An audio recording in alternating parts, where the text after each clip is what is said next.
Hey, thanks for joining me. This episode we're going to be covering the dashboard installation and wiring, etc.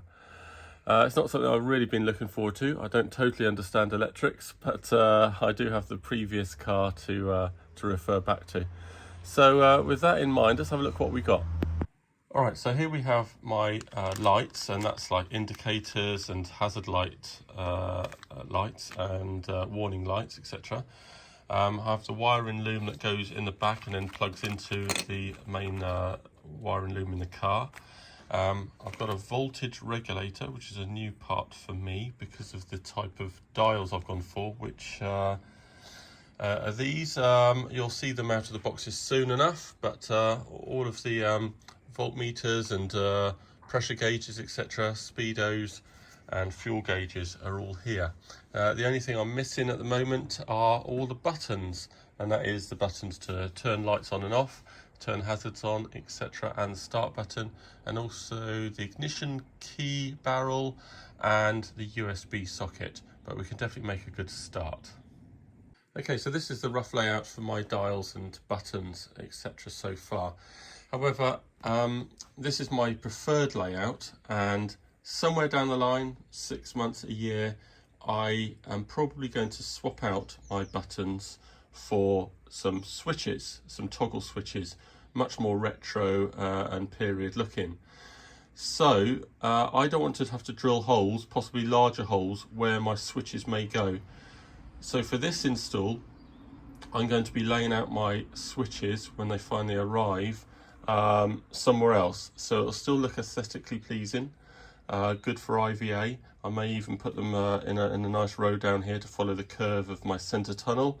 But there may be a larger blank space somewhere where you may think, why have I not put anything there? And that's for a future dashboard layout.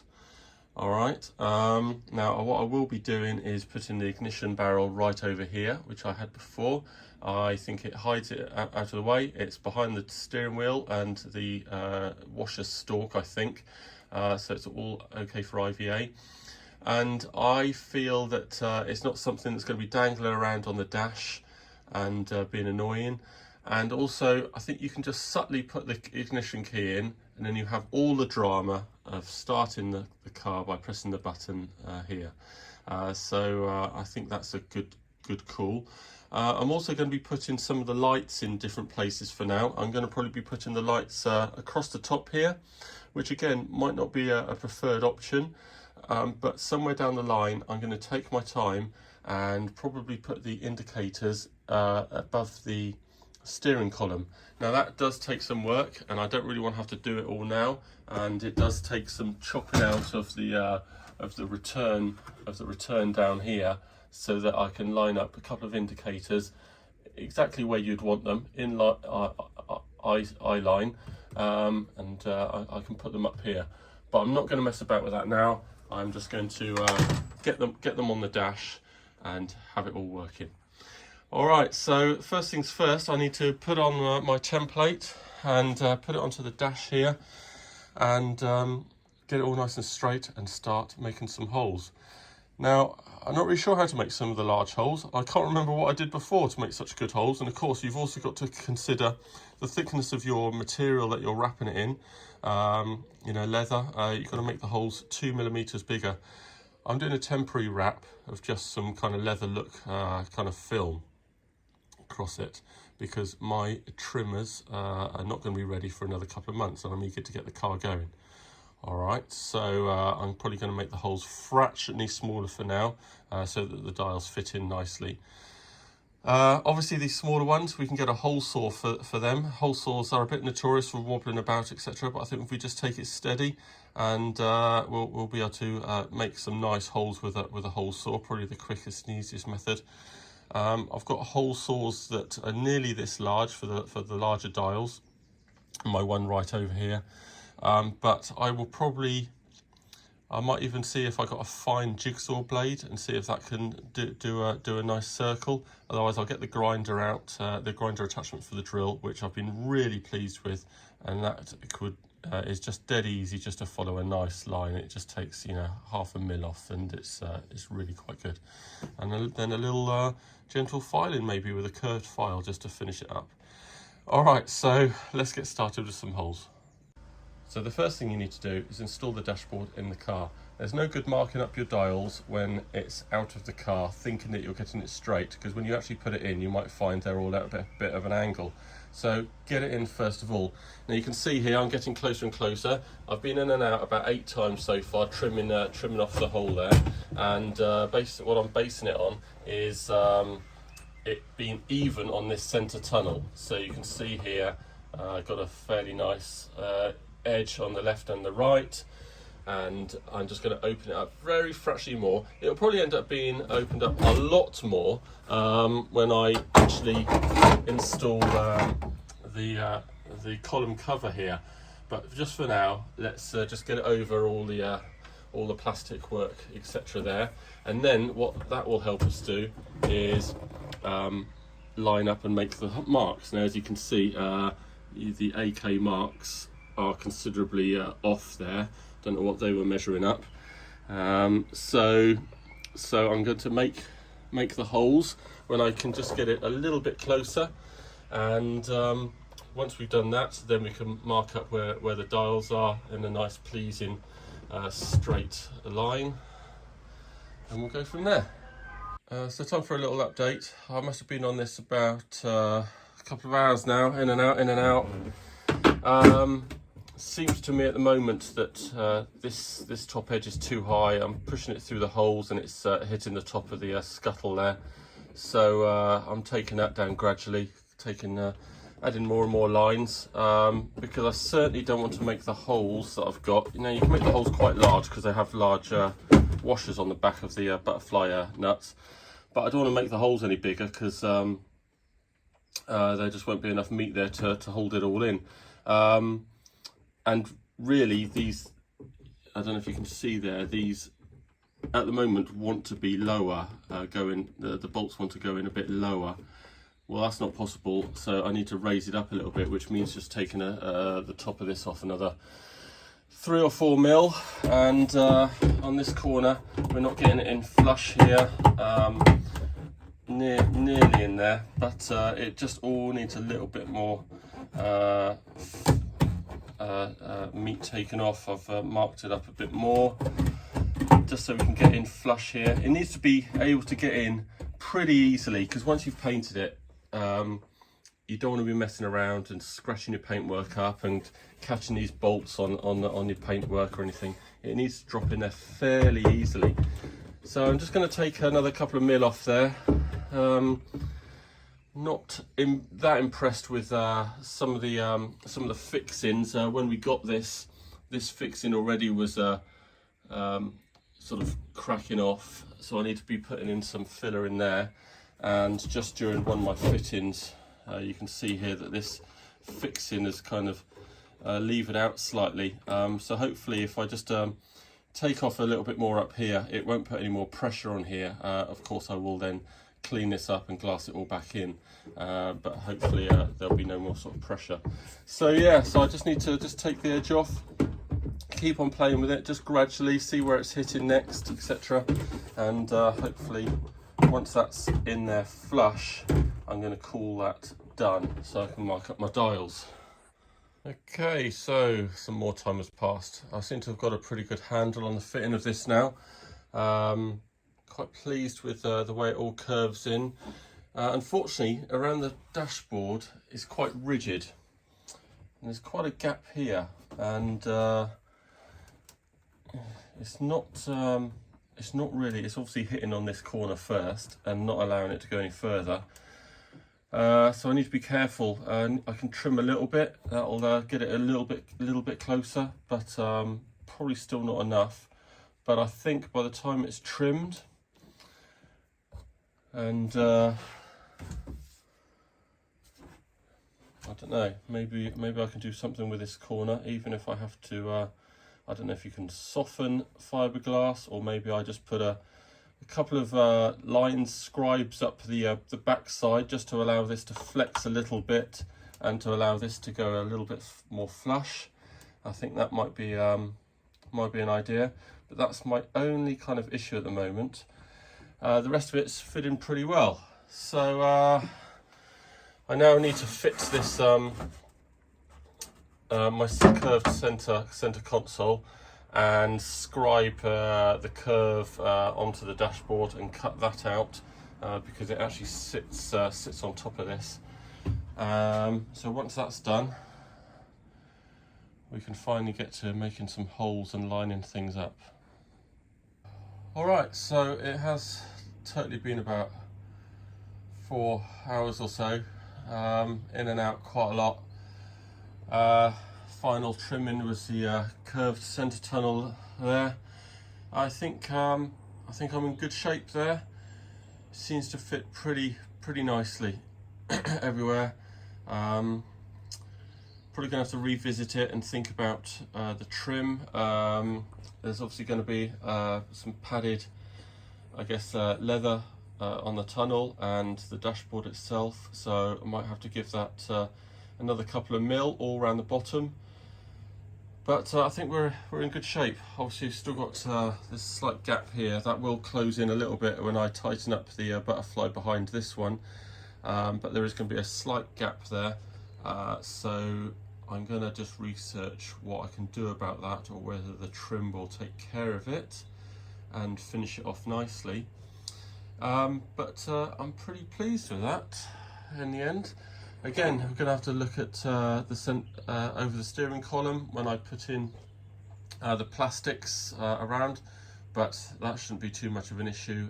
Quite a simple just widen in there, and I can mark it up and pretty much just cut the once. So now we're in situ. I'm going to mark up where I want the dials and then cut them out. Alright, so we're looking pretty good there. Now I've made the holes so far exactly the size that they need to be to just get the dials in, and not with the 2mm extra clearance for the material. And that's because I like to use that as kind of my adjustment holes.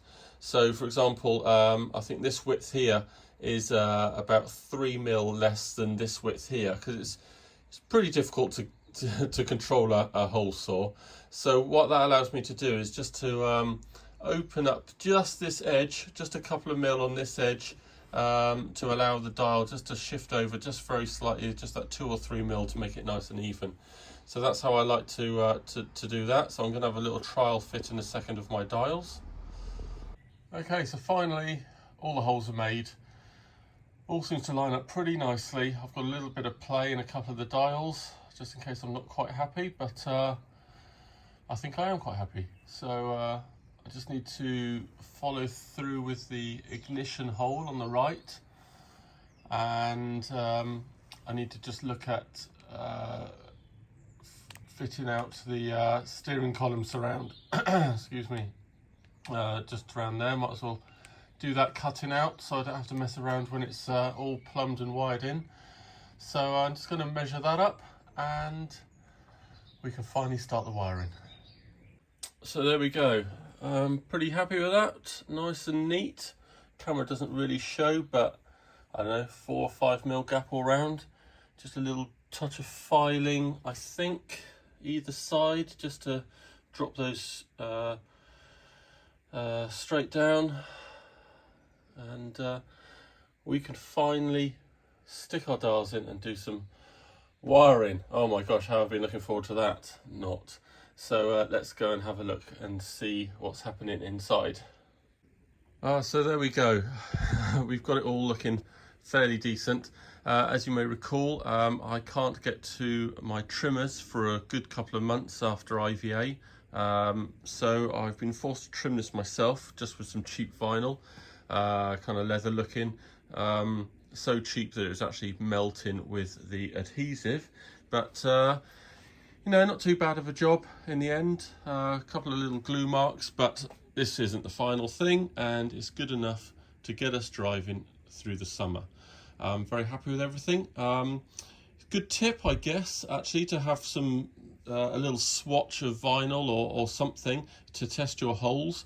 As I was fitting, a couple of the dials were were quite a tight fit, and you're meant to give a good couple of mil, I guess that's a 1 mil all the way around, a gap to allow for the fitting of your trim, your leather, whatever you're having. So quite a good idea to have a square of vinyl, cut your little star-shaped hole, see if you can insert your dial or your button in through the hole, and if you can't, you can just open it up a little bit.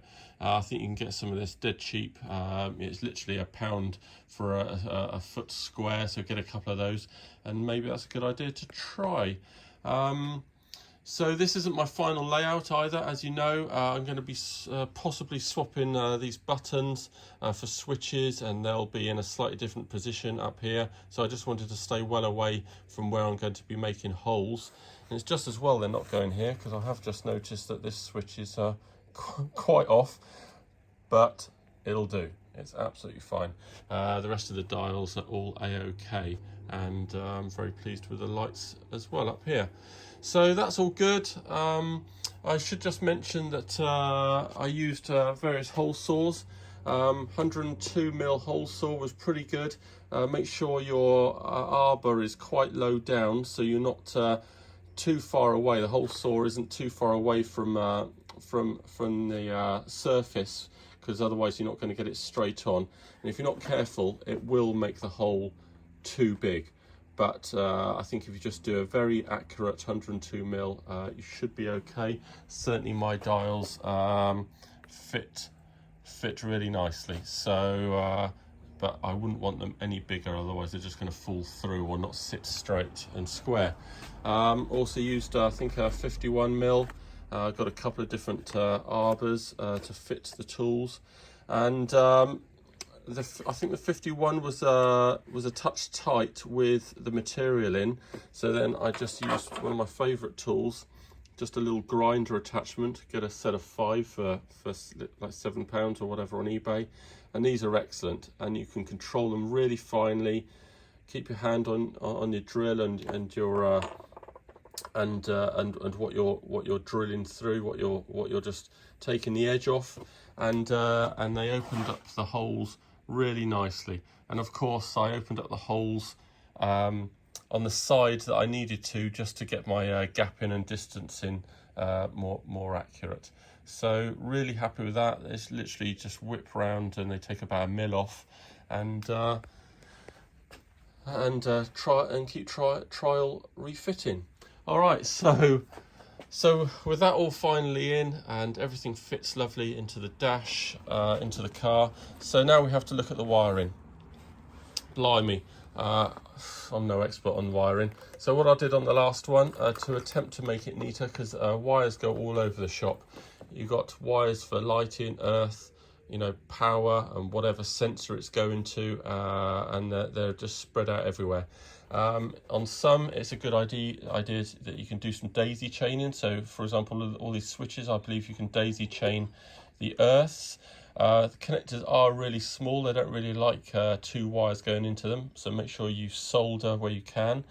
Now, what I am going to do, I'm going to fit these terminal blocks.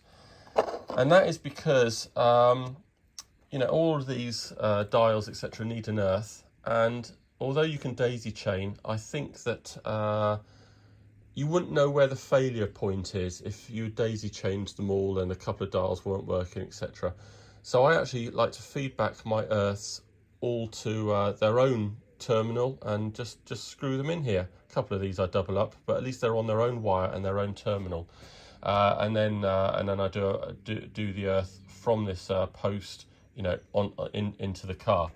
And I do the same for the power as well. And I think there's one more, I can't quite remember, for the lighting or something. So I'm going to just have a look at the instructions and see what I did last time, and I'm just going to bond these in with a bit of P38. They stick really well, and then I just take all the wires back to there, and then just one wire back to the car, or to the main loom that connects into the car. So I'm going to have a go at that. It's not going to be terrifically tidy, and I'll show you what I've done afterwards or halfway through, but we'll just have to see what we can do there and try and route these through as best as we can. But also remember that I've got to strip this vinyl off after IVA so it can go to its trimmers. So I'm not going to perhaps fix these in their final position or finally down. You know, I could hot glue them all in nice runs here, but you know, it's going to be a bit of a pain to get off. So I'm going to do it as tidily as I can, bearing in mind that it's not its final position, and I'm going to have to take it all off again to get this vinyl off. All right, let's have a look. Yeah, I know it looks scary, but it's the best I can do at the moment. So not quite finished yet. Short of a few connectors. You need an awful lot of the connectors that go on these thin poles here. What can I tell you? There's certainly room for some tidying up. There's quite often that you finish a connection and then you realise that it needs maybe a jumper from that connection to another place. So you're forced to like redo it.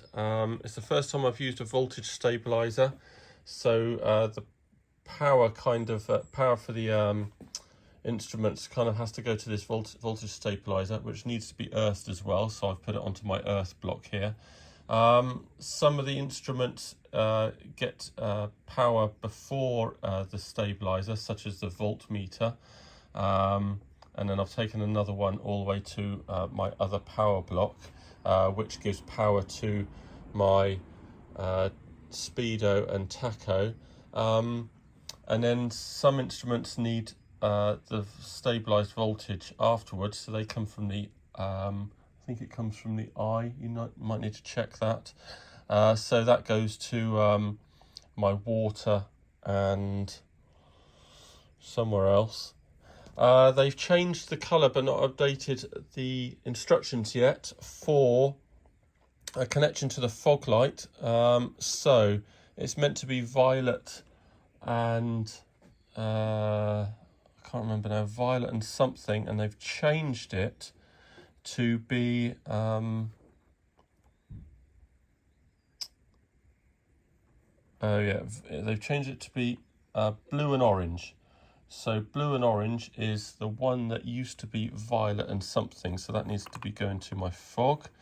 You can see here that I've made a little jumper ready to go once I've got some more terminals, because that just needs to go from one pin to another.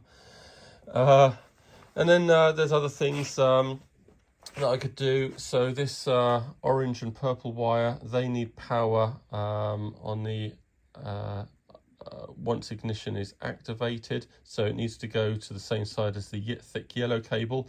Now you could splice, I guess, this orange and purple cable into the yellow cable a lot further up, but I've decided just to run the full length for now, just so I know what the heck I'm doing. And when my after IVA, if I choose to change any switches, etc., I can then do a slightly tidier job then. So yeah, bear that in mind, that this has all got to come out, so I just kind of laid it out as simply as possible. And then the clock for these instruments also needed power, but battery side, so at the same side as the red cable here. So I ran a red cable, power cable, all the way up, and I redid the connection directly into this socket here, so it's getting power all the time, battery side to the clock, to keep that accurate, obviously. So not much more to show you really. I'm going to finish that up once I get some more connections. This here is for setting the speedo, and the mileometer, I guess, and also for setting your code so it displays an accurate miles per hour. So I'll be making a hole and putting that actually on the driver's side here, just subtly up underneath, up here somewhere. So so that's it. So I've got a bit of cabling together, wait for my connectors, and then we can put it all into the dash.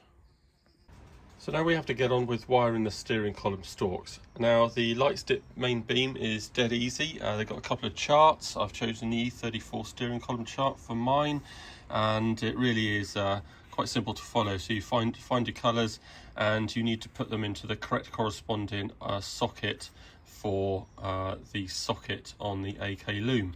So dead easy. You just find a colour, put the pin on the end, make sure you solder all connections as well so nothing can come loose, and then I'm going to go and sit in there and see which one, for example, is my red and blue hole, and make sure I put the correct colour into the correct hole for red and blue so it all matches up.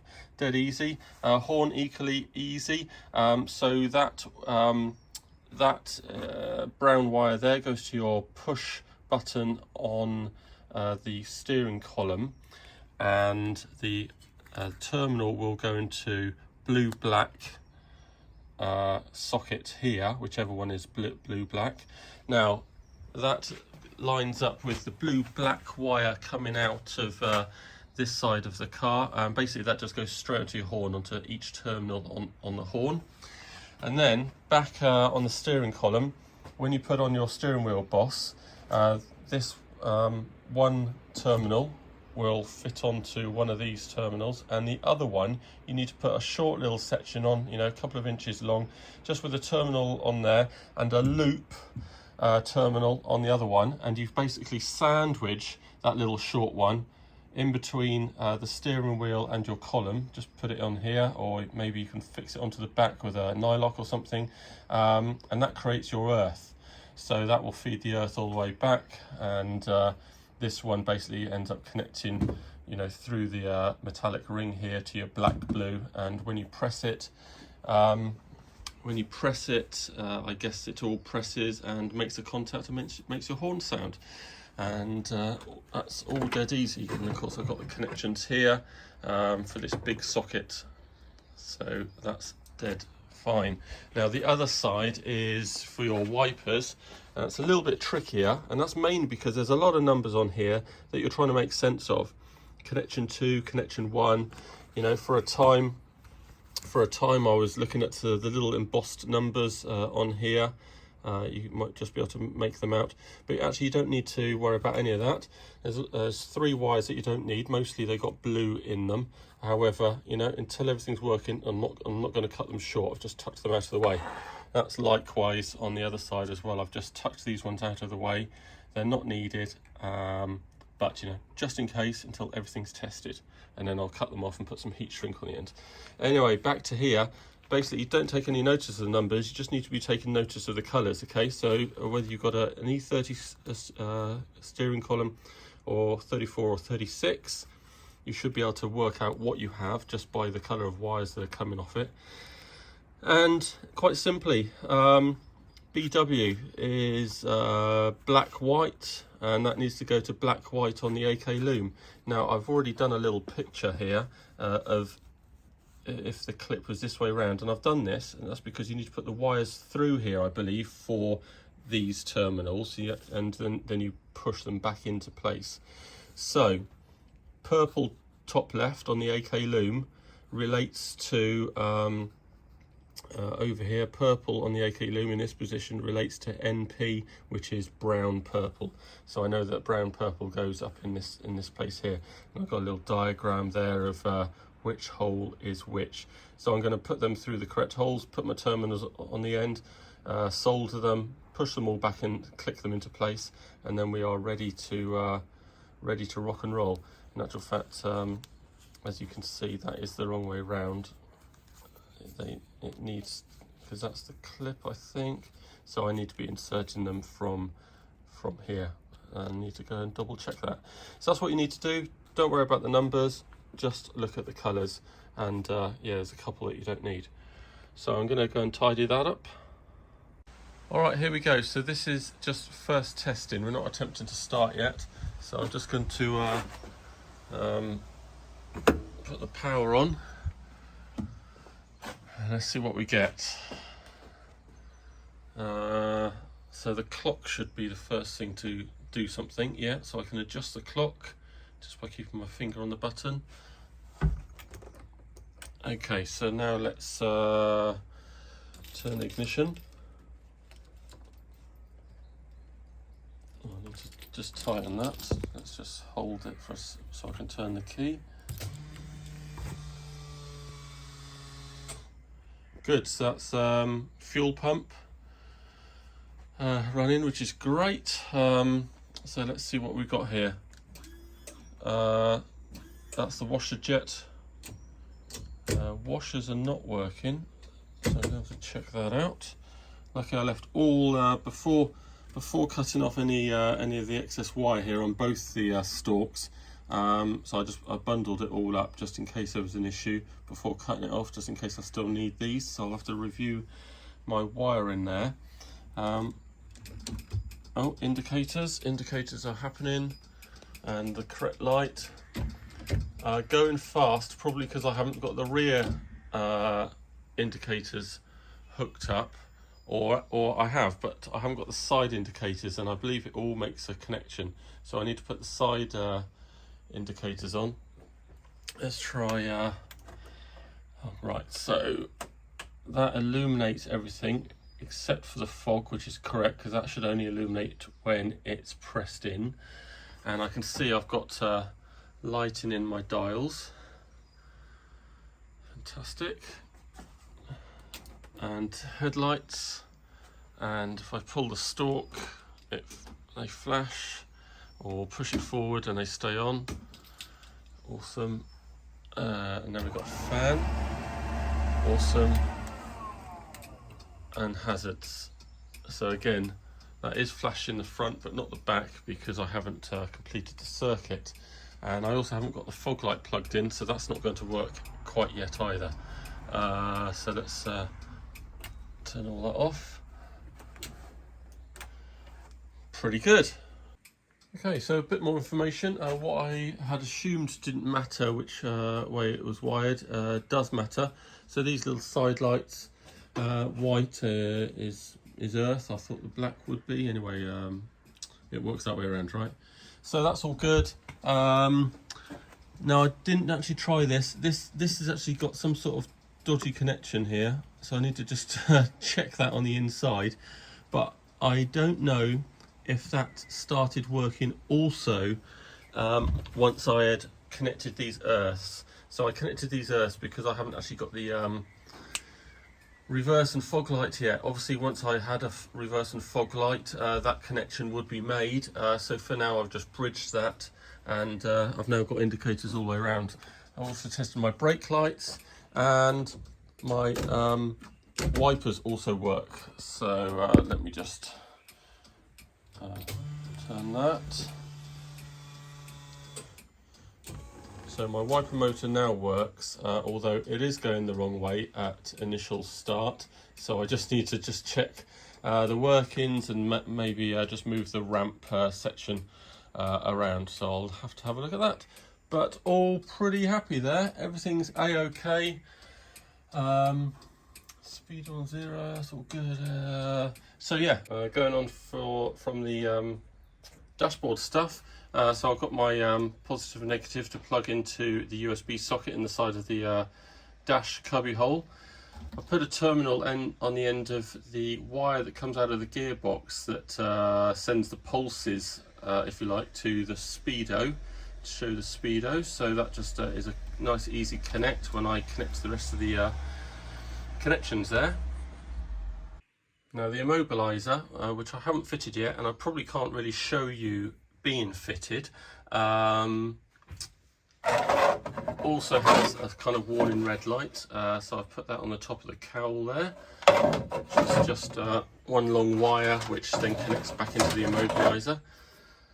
So one of the jobs we finished was finishing the ducting off for the heater. As you can see, I used a metallic kind of corrugated duct in there, and that just goes from the heater and then into the passenger and driver bay, and we can see that here. So that's quite nice. Obviously the carpet will go all around, and I can just get a nice circle of metal grill there just to fill that space. Looks really nice. Did it on the previous car. You can't quite see these openings because the dash just obscures, so that's good.